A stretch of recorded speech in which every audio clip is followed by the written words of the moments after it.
अगर एलियंस हम तक पहुंचना भी चाहें तो कैसे पहुंचेंगे?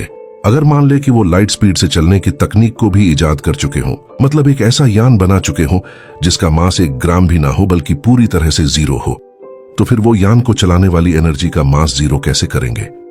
क्योंकि अल्बर्ट आइंस्टाइन के मुताबिक इस ब्रह्मांड में सिर्फ वही ऑब्जेक्ट लाइट स्पीड को हासिल कर पाएगा जिसका मास पूरी तरह जीरो हो।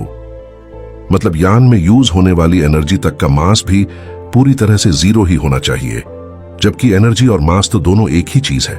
मतलब एनर्जी का मास जीरो नहीं किया जा सकता। तो फिर तो किसी भी सभ्यता के लिए लाइट स्पीड हासिल करना महा नामुमकिन होगा, क्योंकि बिना एनर्जी के यान नहीं चलाया जा सकता। और अगर यान चलाने के लिए एनर्जी को साथ रखें तो लाइट स्पीड तक नहीं पहुंच सकते, क्योंकि एनर्जी में तो मास होता है। और अगर कोई सभ्यता एनर्जी का मास जीरो करने की कोशिश करेगी तो एनर्जी ही नहीं रहेगी, क्योंकि एनर्जी और मास तो दोनों एक ही हैं। और अगर कोई मास वाली चीज लाइट स्पीड तक पहुंचना चाहेगी तो वो नहीं पहुंच सकती, क्योंकि स्पीड के साथ मास भी बढ़ने लगता है। मतलब अगर किसी ऑब्जेक्ट का मास कुछ ग्राम भी हुआ तो जैसे जैसे वो स्पीड बढ़ाएगा तो स्पीड बढ़ने के साथ साथ मास भी बढ़ने लगेगा। और अगर मास बढ़ते रहने के बाद भी यान को एनर्जी देकर फोर्सफुली आगे चलाते रहे तो एक समय पर मास इन्फिनिट हो जाएगा, जिसको चलाने के लिए इन्फिनिट मतलब अनंत एनर्जी ही चाहिए होगी, जो शायद साथ रखना किसी भी सभ्यता के लिए मुमकिन नहीं होगा। इसीलिए अगर यान का मास ही जीरो हो तो स्पीड बढ़ने के साथ मास बढ़ेगा ही नहीं, क्योंकि यान का मास ही पूरा जीरो था। लेकिन जैसा कि मैंने आपको बताया कि अगर वो यान का मास जीरो कर भी लें तो वो यान में यूज होने वाली एनर्जी का मास जीरो कैसे करेंगे? और ब्रह्मांड के थर्मोडायनेमिक्स लॉ के अनुसार फ्री एनर्जी जैसा भी कुछ नहीं बनाया जा सकता। मतलब कोई ऐसी चीज जिसको एक बार एनर्जी देने के बाद वो खुद ही चलती रहे। असलियत में इन मशीनों के नीचे मैग्नेट और बैटरी लगी होती हैं। ब्रह्मांड में ऐसी कोई चीज नहीं बनाई जा सकती जिसे एक बार एनर्जी देकर उसे आगे चलने के लिए फिर कभी भी एनर्जी की जरूरत ना पड़े।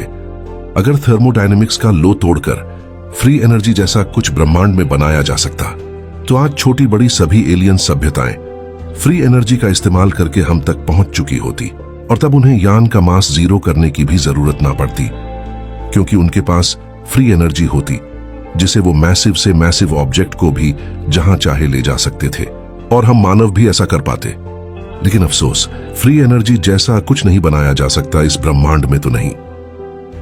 मतलब ये बात तो पक्की है कि उनको अपने यान को चलाने के लिए एनर्जी तो चाहिए ही होगी, लेकिन एनर्जी में तो मास होता है, और अगर यान का मास जीरो करने के बाद यान में यूज होने वाली एनर्जी में कोई मास हुआ तो स्पीड बढ़ने के साथ फिर एनर्जी का मास बढ़ने लगेगा, जिससे मास बढ़ने के कारण यान खुद ही स्लो होने लगेगा। और हम जानते ही हैं, एनर्जी का मास जीरो करने के बाद एनर्जी नहीं रहेगी, क्योंकि एनर्जी और मास दोनों एक ही हैं। तो फिर कैसे कोई सभ्यता दूसरी सभ्यताओं तक पहुंच सकती है जब वो लाइट स्पीड से सफर ही नहीं कर पाएगी? अब आप समझ ही सकते हैं कि इस ब्रह्मांड में रहने वाली हर सभ्यताओं के लिए ब्रह्मांड के नियम सेम है, और सभी बुद्धिमान सभ्यताएं इन नियमों से अच्छे से परिचित होंगी, जिससे वो लंबी दूरियां तय करके दूसरी सभ्यताओं तक पहुंच ही नहीं पा रही होंगी। हालांकि ऐसा करना संभव तो नहीं है, लेकिन चलो मान लेते हैं अगर कोई ऐसी एलियन सभ्यता भी हो जो यान के मास के साथ एनर्जी का मास भी सही से जीरो कर ले, जिससे एनर्जी ही रहे, और वो हर जगह जाने के लिए पर्याप्त एनर्जी भी स्टोर कर सकने में सक्षम हो, तो फिर भी वो लाइट की स्पीड हासिल करने के बाद भी अपनी मंजिल पर कभी नहीं पहुंच सकती। क्योंकि अगर वीडियो में पीछे बताई गई सभी रुकावटों और नियमों को लांघ के वो लाइट स्पीड से चलने में सफलता हासिल भी कर लें, तो लाइट स्पीड से चलने पर एक नियम और भी है जो हर सभ्यता को लाइट स्पीड हासिल करने के बाद भी अपने से दूसरी सभ्यताओं से मिलने से रोकेगा, और वो है लाइट स्पीड से चलने वाले का समय बाकी चीजों के मुकाबले धीमा हो जाता है। इससे होगा ये कि अगर कोई सभ्यता ब्रह्मांड के नियमों रुकावटों को पार करके लाइट स्पीड हासिल करके किसी मंजिल पर पहुंचने की कोशिश करेगी, तो लाइट स्पीड से चलने पर उसका समय धीमा गुजरने लगेगा, लेकिन उसकी मंजिल का समय तो नॉर्मल ही होगा, जहां उनके पहुंचने से पहले ही लाखों करोड़ों साल बीत चुके होंगे, या फिर जहां वो जा रहे थे उनकी वो मंजिल ही खत्म हो चुकी होगी। अब आप समझ ही सकते हैं, अगर कोई एलियन सभ्यता पीछे बताए गए नियमों रुकावटों को पार करके लाइट स्पीड हासिल भी कर ले, तो भी वो अपने से दूसरी सभ्यताओं तक समय रहते नहीं पहुंच पाएगी, चाहे वो कितनी भी एडवांस क्यों ना हो।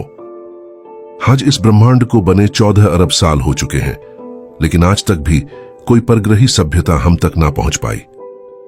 चलो, इससे ये तो पता चलता है कि वो ब्रह्मांड के नियमों रुकावटों से अच्छे से परिचित हैं, जो आज भी वो हम तक ना पहुंच पाए, क्योंकि एनर्जी का मास जीरो नहीं किया जा सकता है और बिना एनर्जी के यान भी नहीं चलाया जा सकता। साथ ही एनर्जी के मास के कारण यान को लाइट स्पीड तक भी नहीं ले जाया जा सकता। आप समझ तो रहे ही होंगे कि इस ब्रह्मांड में कैसे कैसे नियम काम कर रहे हैं। ना ही फ्री एनर्जी जैसा कुछ बनाया जा सकता है और ना ही बिना एनर्जी के यान चलाया जा सकता है। और अगर एनर्जी साथ रखें तो एनर्जी के मास के कारण लाइट स्पीड तक नहीं पहुंचा जा सकता और बिना लाइट स्पीड के ब्रह्मांड की लंबी दूरियों को पार नहीं किया जा सकता।